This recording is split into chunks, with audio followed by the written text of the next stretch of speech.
அன்பு விவசாய நண்பர்களே, இதுதாங்க எங்கள் விவசாய நிலம். வேர்க்கடலை போடுறதுக்கு காவா மஞ்சி போட்டிருக்கோம். இந்த கழனிக்கு அந்த கொல்லிக்கு அடுத்து தூரமாக போட்டுட்ருக்கோங்க பாருங்கள். வேர்க்கடலை நாங்கள் போட்டுட்டு இங்கே வருவாங்க. அடுத்து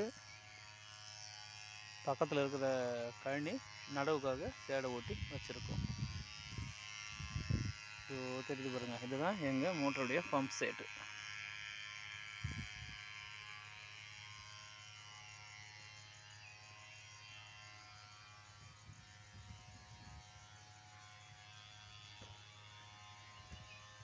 பாருங்க, இங்கே தான் மல்லாட்டை வேர்க்கடலை போட்டுட்டு இருக்காங்க.